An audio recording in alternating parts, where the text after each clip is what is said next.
25년 4월 1일 화요일 날마다 말씀과 동행하는 동행 묵상 시간입니다. 오늘 본문은 누가복음 18장 1절에서 14절 번거롭게 하다라고 하는 제목입니다. 성도 여러분, 4월의 첫날입니다. 날이 많이 풀리고 있고 거리에 나무들은 새싹을 돋아내고 있습니다. 봄이 왔습니다. 여러분의 마음속에도 영적으로 화창한 봄날이 오시기를 주님의 이름으로 축원합니다. 누가복음 18장 기도에 대한 말씀입니다. 기독교뿐만 아니라 다른 종교들에도 다 기도가 있습니다. 그래서 그런지 기독교 내에 기도에 대한 오해도 많습니다. 오늘 예수님께서 말씀하시는 우리 신앙생활에서 꽤나 중요한 기도에 대한 교훈 함께 살펴보겠습니다. 1절입니다. 예수님께서 항상 기도하고 낙심하지 말아야 될 것은 비유로 이제 풀어서 설명하십니다. 그렇습니다. 기도는 항상 해야 합니다. 전철과 버스를 타고 이동할 때도 할 수 있고, 운전하면서도 할 수 있습니다. 운동하면서, 설거지하면서도 할 수 있습니다. 물론 따로 시간과 장소를 떼어서 하시면 더욱 좋겠습니다. 세상의 심리학자들과 정신의학자들은 요즘 바쁜 현대인의 삶 속에서 명상의 중요성을 강조하고 있습니다. 혼자만의 조용한 시간을 가지는 것이 여러 가지 마음 건강에 도움이 된다는 말이죠. 하물며 우리 그리스도인들이 공예배에서 들은 말씀과 매일 묵상하는 큐티 본문을 붙잡고 그 말씀을 따르고 넘어지지 않도록 성령의 도우심을 구하는 기도는 소중한 것입니다. 이렇게 기도하면 어떤 일이 생깁니까? 자, 낙심이 사라진다라고 하는 겁니다. 열매 맺는 식물을 얻기 위해서 씨를 뿌리고 물을 주고 돌보듯이 우리 안에 임한 하나님의 나라의 말씀의 씨앗을 붙잡고 기도하는 행위가 바로 물을 주고 돌보는 행위입니다. 여러분은 낙심되실 때 무엇을 하십니까? 낙심이 자주 된다는 것은 그만큼 내가 하나님의 말씀을 붙잡고 기도하고 그분의 인도하심과 도우심, 성령의 도우심을 바라는 시간이 부족하다 또는 안 한다라고 하는 뜻입니다. 반면 그렇게 하지 않는다고 한다면, 우리가 기도한다고 한다면, 우리가 어떤 환경 속에서도 낙심이라고 하는 문제, 우울이라고 하는 문제를 잘 관리할 수가 있겠죠. 그래서 기도는 호흡이라고 말하고 쉬지 말아야 한다고 바울은 말하고 있는 것입니다. 성도 여러분, 말씀 듣고 기도하는 시간을 확보하십시오. 적어도 그 행위를 혼자 할 수 없다면 공예배 정도는 반드시 확보하셔야 됩니다. 아울러 개인 큐티 시간과 기도 시간을 하루에 짧은 시간이라도 확보하셔야 합니다. 그래야 낙심이 없다는 것이죠. 자, 그리고 이제 2 절에서 불의한 재판관 비유가 나옵니다. 어떤 도시에 하나님을 두려워하지 않고 사람을 무시하는 재판장이 있습니다. 그래서 이제 과부가 등장하게 되는데요. 쭉 읽어보시면 이해는 어렵지 않으실 겁니다. 자, 사법부는 자고로 한 사회의 최종적인 인권과 양심과 자유의 보루입니다. 이래서 사법 질서가 무너지면 국가 질서가 무너지는 거죠. 그런데 이 재판장은 불의해서 하나님을 두려워하지 않고 약자들을 무시했던 불의한 재판장이었습니다. 그래서 이 도시의 과부가 억울한 일을 당해서 호소하지만 들은 채 만체합니다. 그러나 이 과부의 호소는 끈질겼습니다. 그만큼 원수에게 당한 원한이 컸기 때문입니다. 꽤나 무시의 시간, 호소해도 들어주지 않는 시간, 이 시간을 겪었을 겁니다. 본디 사법 절차라는 게 그런 것 같습니다. 오래 걸리죠. 가끔 언론에서 재심 사건이 해결되는 소식을 들으면 놀랍습니다. 끝까지 포기하지 않고 10년 이상 걸리는, 수십 년 걸리는 이 억울한 이 본인과 자식, 부모, 형제자매의 누명을 벗기기 위해서 재심 소송을 진행하여서 천신만고 끝에 무죄를 받아내는 경우를 보게 됩니다. 이 과정에서 가장 돋보이는 점은 끈기죠. 어떤 상황에서도 포기하지 않는 근성, 끈기입니다.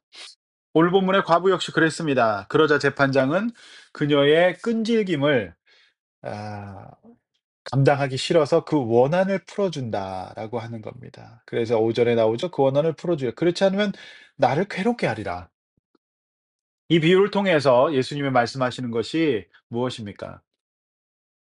우리가 신앙생활하면서 기도하는데 아니면 말고가 아니라 하나님 앞에서 우리의 신앙의 어, 이 가치인 하나님 나라의 임재를 유지하고 마음이 낙심이 오는 상황을 없애기 위해서 우리는 영적으로도 끈질긴 그 믿음의 투지를 가져야 된다는 말입니다.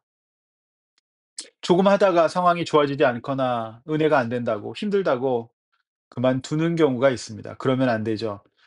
다른 일에 우리는 끈질기지 않습니까? 영적으로도 끈질김이 있어야 됩니다. 여러분은 어떠신지요? 모든 성취를 이룬 사람들은 이 고통을 끈질김으로 넘어선 사람들이거든요.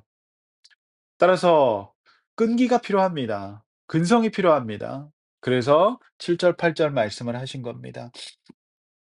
하나님께서 밤낮 부르짖는 택하신 자들의 원한을 풀어주지 않겠느냐. 너에게 이르는 속히 원한을 풀어주리라. 세상에서 믿음을 보겠느냐. 이런 말씀을 하신 겁니다. 자, 이 또 하나의 비유가 나옵니다. 9 절에서 14 절에서 세리의 기도와 바리새인의 기도 비유가 나옵니다. 자, 세리는 누가 봐도 죄인입니다. 어쩌면 기도가 사치일 정도로 이 사람은 기도의 입을 떼기도 부끄러운 사람입니다. 그런데 이 사람은 13 절에 나오죠. 멀리 서서 성전을 보는 겁니다. 하늘을 쳐다보지도 못하고 다만 가슴을 치며 하나님이여 불쌍히 여기소서 나는 죄인이로소이다 이렇게 말합니다. 음. 낮은 마음, 또 절실한 마음이죠. 그러니까 이 첫 번째 과부의 기도의 자세가 끈질김이었다면, 포기하지 않는 것이었다면, 그리고 이 재판장이 풀어줄 수 있을 것이라는 그 믿음을 가졌다면, 이 두 번째 기도의 자세는 낮은 마음이에요. 자, 반면 바리새인들은 어떻습니까? 기도라고 하는 행위를 하는 데 있어서 기도를 들으시는 분 앞에서 너무나도 당당하고 교만합니다. 나는 다른 사람들이 11절 말씀 토색, 불의, 간음하는 자들과 같지 않고 세리와도 저런 사람들하고 다르고요. 일에 두 번씩이나 금식합니다. 소득의 11조도 꼬박꼬박 드립니다. 그들은 이런 자세를 기도하는 하나님 앞에서 잡는 겁니다. 자, 이 사람은 죄를 사러 오신 예수님 앞에서 자신은 죄 사함이 필요가 없고 저런 사람들이나 죄 사함이 필요하다고 말하는 겁니다. 그러나 이들이 죄를 짓지 않았을까요? 율법은 온전히 지킬 수 있는 사람이 없습니다. 당연히 지었습니다. 기술적으로 죄를 지었을 뿐이고 안 걸렸을 뿐입니다. 감추었을 뿐이죠. 교회 나오면서도 영적으로 발전이 안 되는 경우는 바로 이겁니다.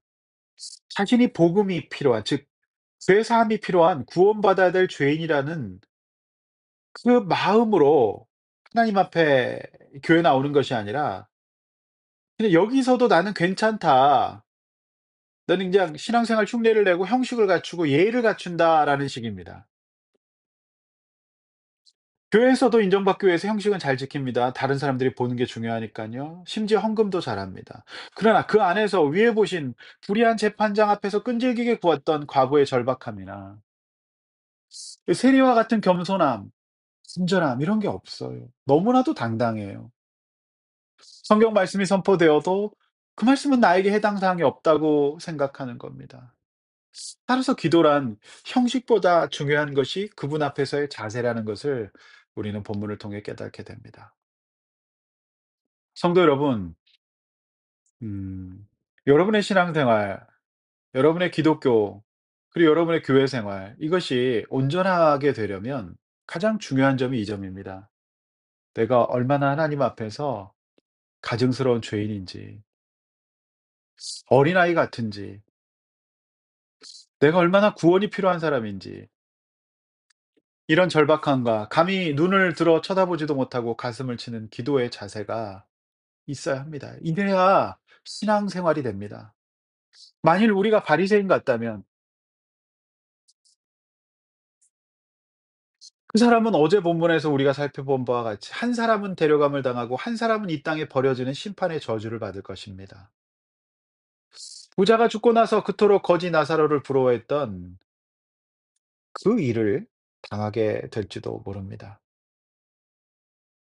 기도란 하나님이 풀어주실 것을 믿고 끝까지 포기하지 않고 옳게 구하는 끈질김이 있어야 합니다. 기도란 세리의 기도처럼 겸손히 낮은 마음으로 그분 앞에서 자신이 구원이 필요한 사람이고 드러나지 않았을 뿐 자신은 하나님 앞에 죄인이라는 부족한 인간이라는 이러한 낮은 마음이 있어야 됩니다. 그것을 인정하는 작업이 기도입니다. 그래서 예수님께서 14절 말씀하십니다. 무릇 자기를 높이는 자는 낮아지고 자기를 낮추는 자는 높아지리라 하시니라. 기도하겠습니다.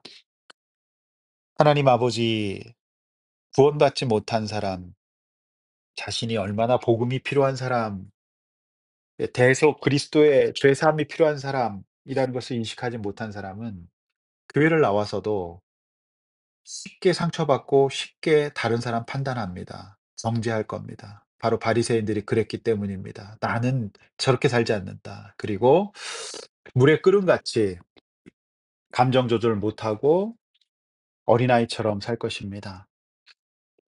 아버지 하나님, 오늘 본문의 이 바리새인이 어린아이가 아니면 무엇이겠습니까? 그러나 우리 주님께서는 감히 눈을 들어 하늘을 쳐다보지도 못하고 가슴을 치며 이르되 "하나님이여 나를 불쌍히 여기소서. 나는 죄인입니다."라고 하는 이 세리의 기도, 과부의 기도를 듣고 그를 높여 주신다고 말씀하십니다. 하나님 아버지, 세상 나라와 달리 세상 나라는 높은 자들이 높아지지만 하나님 나라는 반대라. 둘째가 영적 장자권을 받고 낮은 자들이 높아지는 전혀 다른 질서의 나라임을 믿고 우리가 이 땅 가운데 하나님의 몸된 교회에서 신앙생활하면서 세상 나라의 방식대로 기도하고 신앙생활하는 것이 아니라 하나님 나라의 원리대로 낮은 마음으로 신앙생활할 수 있도록 도와주십시오. 그래서 우리 모두가 하나님 앞에 높아지는 인생 살 수 있도록 주여 우리 모든 성도들을 붙잡아 주시옵소서.